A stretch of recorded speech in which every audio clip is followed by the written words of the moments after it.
everyone, it's me Olivia. Welcome back to my channel.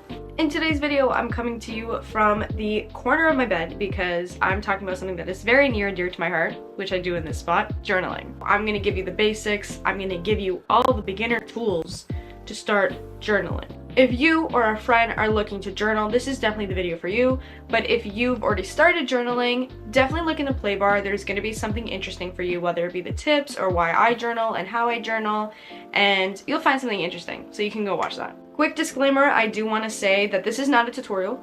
I'm not going to be telling you how you should specifically journal, as journaling is very, very individualistic and personal. Journaling varies across mediums. There's no right or wrong way to journal, but my hope for this video is just to lead you in the right direction so you can find things that you prefer when it comes to journaling. So first thing I want to talk about is journaling with a purpose. My original purpose for starting journaling 8 years ago in 6th grade was just because I was being bullied and I really needed an outlet to kind of throw my emotions onto.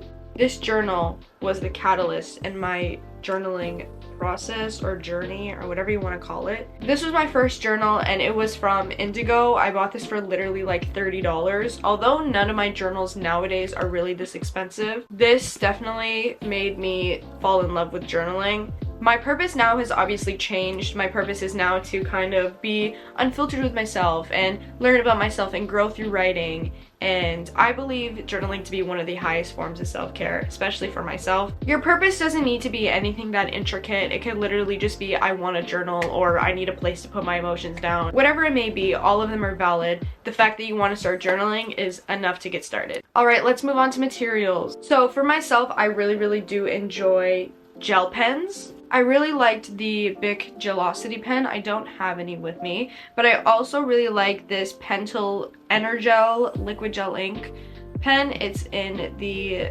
ballpoint is 0.7. Gel pens are just really nice because they, what's this? Smooth. They're really smooth on the paper. You could definitely even use these. Like, as long as it writes, you're good. My favorite kind of pens are the Muji pens. I'll leave a link down below to Muji's website, and specifically these pens. These ones are great. They're kind of expensive though, I do have to say, but they're like $2 and something for one pen, but they are refillable. So you twist off the bottom like this, you pull it out. This is what you get in your refill, and it's cheaper than buying the actual pen again. So that is a perk when it comes to these Muji pens. And they come in so many different colors. I buy mine specifically in the 0.5, but please do not feel obligated to buy any expensive pen. Do not feel obligated to buy any expensive material, as journaling can be very basic with just pen and book. Like, you don't need anything really expensive. Same thing goes for journals. 99% of my journals are from the dollar store. I don't really like buying expensive journals, but I do, however, understand a lot of people like to get nicer journals or more expensive journals because it motivates them to write. And if that's you, 100% go for it. I originally bought this journal because I thought it would motivate me, and it did. But now, because journaling is such a habit, I don't necessarily need to be motivated. It's just a part of my routine. So I switched over from journals like this to journals like this, or even journals like this, which is literally from the dollar store. Unless you're looking for a specific brand or a specific kind of paper or design, don't feel obligated to buy anything expensive, especially if you're starting. But I do have a favorite journal. Let me show you those. I recently have started to like pocket journals. I always am intimidated by bigger journals like this, I do have to say, just because there's so many pages and I'm like, how am I gonna fill all of these up? And then it kind of discourages me to write. Like, I remove myself from the thing that's stressing me out. What's really nice with these journals is that I don't feel that way. And when I finish one of these journals, I feel really accomplished. And there's something in human nature where it's like, when you feel really accomplished, it's like positive reinforcement. That's literally what it is. I finished this and I'm like, okay, I feel accomplished. Let me do it again. And I did. These are the Moleskine pocket journals. These are the smallest size that they have. These three came in a pack. These were kind of expensive, I do have to say. But yeah, I love this size. I love this kind of paper. Moleskine never fails. Okay, so the different kinds of journals. There are so many different kinds of journals that, like, I won't be able to name them all.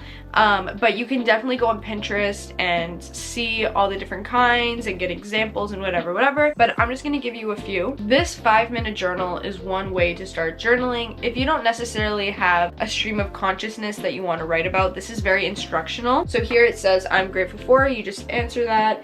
What could make today great? Your daily affirmation. And then once the day is finished, you write your highlights and what you learned that day. This is very great because it gives you a template, a very great guideline to get you started on journaling. This is also just very reflective and it gets you in the mood to be grateful. And so this is a type of journal that people use very often. This is a very popular book. It's called the 5-Minute Journal. I'll leave a link to this as well, probably from Indigo, I believe. I'll leave a link to this down below as well. Another kind of journal is bullet journaling. I am not a fan of bullet journaling. I will not lie. I did try it. I tried it back in 2020 and it was so fun when I had the time. It was great when I was able to actually sit on Pinterest and print stickers and use markers and whatever. But then when COVID died down and I had to go back into the classroom, I could not do it.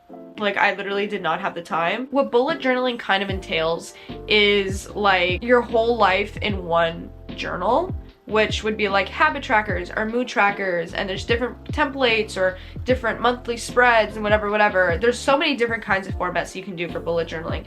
But for this one, I did like the monthly spread every month, and then I would just write whatever I wanted. This is a Pokemon page because I love Pokemon. But yeah, it's literally just like decorative, and I did like a 30-day language challenge and it was all in here. And to be honest, I won't do it again. But that is kind of more creative and more artistic. I'm not that artistic, nor am I gravely creative. So if that is up your alley, do it. They look so good. There's so many bullet journal spreads and there's so many journal videos, and I'm just like, I salute you. Like, kudos to you for being able to do that. I really could never. I tried and I'm like, this is so hard. But that's a different kind of journal. Then there's morning pages. I know for myself, I have like 1,001 journals, each for a different purpose. And my morning pages was its own journal at one point, where every morning I would wake up and I would write 3 pages just about things that I wanted to talk about, things on my mind as soon as I woke up. And I did the same thing with night pages. So basically I would write 3 pages and I would just write about my day, or I'd write about what I've been feeling and anything I want to get off my chest before I fall asleep. There's no format for that. You could literally just get a smaller journal and just morning pages and just write your 3 pages. And same thing with a night journal. That's just like another format. Dream journals. I used to have a dream journal and I don't dream as much now, but when I did, they were very vivid and I would remember like every detail. And so I kept a dream journal so that I could look back on them and be like, this is crazy. Why is this in my subconscious? And so that is just another way to fill up pages in a journal, is just write your dreams. There's manifesting journals, which are literally like you get a journal and you write the same thing, or write what you want basically over and over again. It's like you're summoning that energy to come into your life. And I did that at one point, but I found that, and this is just a mistake that I made, I would write it down and I would not work towards my goal at all. And I was like, why isn't it working? It's like, cause girl, you're literally just writing it and you hold no substance because you're not working towards it. But don't make that mistake, people. Don't think that just because you're writing it down that it's gonna come. Work towards it, okay? My style of journaling is very much rambling. That's what I do. I literally just ramble. That's what I call it. This is my grade 8 journal, but literally for pages upon pages upon pages upon pages, I would literally just ramble on about nothing, just because I wanted to. And I still do that same thing today. This is my most recent journal that I'm working in right now. It's the same Moleskine pocket journal. I bring this with me everywhere. It is very portable, hence why there's a pen on it, so I always have a utensil to write with. In this journal, I literally ramble on about nothing. I'll even be at work and I will have free time and I'll just pull up receipt paper, like press the button on the receipt maker machine or whatever it's called, get the blank receipt paper, write on it, and then I'll just glue it into my journal. But I love these journals for that reason. I don't feel like I need to necessarily make the pages look pretty. I don't feel obligated to. I'm mostly a writer than a designer. I've journaled for about 8 years now. Very on and off. I do have to say now it's become more of a habit than it was before. When I was younger, I would mostly just write on my more emotionally heavy days. I didn't want to force myself to write when I didn't want to write because I didn't want it to remove myself from journaling as a whole. But now, even though I'm more busy than I was before, I still try to write every day, and that was one of my New Year's resolutions. So like I said, I journal by rambling, but I do struggle with anxiety and depression. And so journaling has become my outlet. It is where I talk about literally everything. I noticed that when I stopped journaling, I felt worse. And so I picked up journaling again, and I feel a lot better now. Building the habit. This is super important. If you want to build the habit of journaling every day, everyone says this: consistency. Journal in the morning, journal in the night. Set a reminder if you need to. Journal every day if you can. Multiple times a day. You'll notice a change in how you're feeling. Journaling is one of those things you can put it down, you can pick it back up. That's what I've been doing. I definitely have been journaling on and off for 8 years, but if you want to stay consistent, definitely do it every day. I know I said earlier in the video that you don't need anything expensive to journal, but if you're trying to build a habit and you realize that buying a more expensive journal is definitely your kind of motivational aspect, I suppose, then go for it. If that's what makes you consistent, go for it. Use materials you like, use materials that motivate you if that motivates you to be consistent. Another way to build a habit is making it easy for yourself. Don't set any unrealistic expectations, like you want to fill in 5 pages before you go to sleep. Definitely write until you want to stop. Definitely write until you feel like you've gotten everything off your chest. Make it satisfying. This is actually from the book Atomic Habits by James Clear, but if you make it satisfying, where once you complete something you feel a sense of accomplishment and there's like a sense of gratification, it'll definitely make you want to do it again. So that good feeling or that sense of gratification could be you getting everything off your chest or you sleeping well. Whatever it may be, make it satisfying. I've actually made it so that in the morning I try to journal before I grab my phone, so that I am not like immediately eye stimulated, influenced by like social media. I like to take my minute to just write out what I'm feeling, and that also helps because you'll notice that you have slower mornings that way. I feel like with social media and with our phones and just technology everywhere, that everything feels so sped up and everything feels so fast, but it's fine to have slow mornings. And when I journal in the morning, that's how I feel. I feel like I'm having a slow morning. Tips for journaling. When it comes to filling up your pages in journals, definitely use Pinterest. There are so many different journal prompts for so many different topics you can find on there, and you can fill up your pages that way. Start experimenting with different kinds of papers or different formats of paper, whether it be dotted, lined, grid, or blank. Definitely figure out which kind of style you like, because that will make it a whole lot easier to continue journaling if you find something you enjoy. One thing I didn't mention earlier in the video though is that journaling does not need to be physical. You can mostly do it digital if that's what you prefer. I know so many people who make journals on GoodNotes, or they have journaling things on Notability as well, along with like their school stuff, and that is completely fine. You can buy digital planners online, and you can buy templates from people on Etsy too, and that is just a great way if you feel like you don't want to keep a physical book to also write, but do it online. When writing, write for yourself. Write as if your eyes are the only ones reading, because they are going to be the only ones reading. If you're afraid that any of your family members are going to read your journal, definitely find a spot where they won't, because journaling is supposed to be for yourself. Again, it is very personal. It is supposed to be for your eyes only. And if you realize that a physical journal is just not for you because you are afraid that someone might read your journal, definitely do it online. You can even write it in Google Docs. There's so many different journaling like apps now.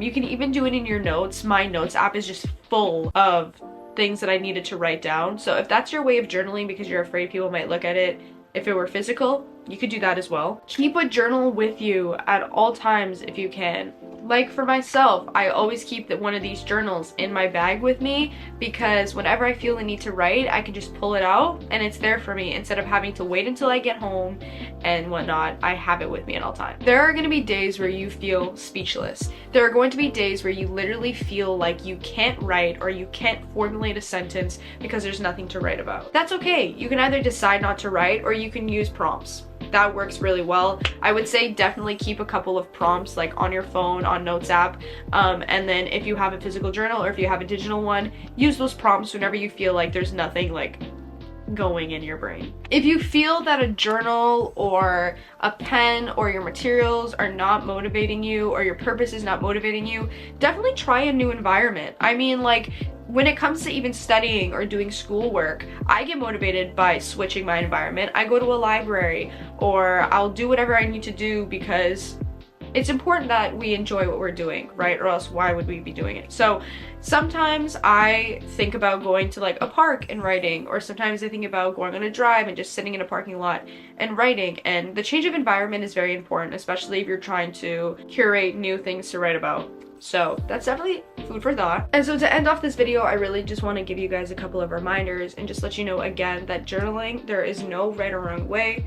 It is very individualistic and it is very personal. I hope I helped you today when it comes to starting journaling or continuing or filling up your pages in your journal. There are definitely so many resources, not just this video, TikTok, Pinterest, YouTube, that may give you more in-depth things that I've mentioned specifically that you want to learn more about. For example, bullet journaling. And so if you would like to dive deep into that, look into it. Journaling is great for growth. Journaling is great for reflecting, and I definitely recommend that you start journaling because I love it, so I have a feeling you'll love it. But yeah, I really hope you guys enjoyed today's video. I hope everything I said you took as food for thought. I have to leave for class though. I have class in an hour. So I will see you guys in the next video. Please like, please subscribe, share with your friends, and comment down below what you want to see from me, or comment down below if you already journal. And I'll see you guys soon, okay?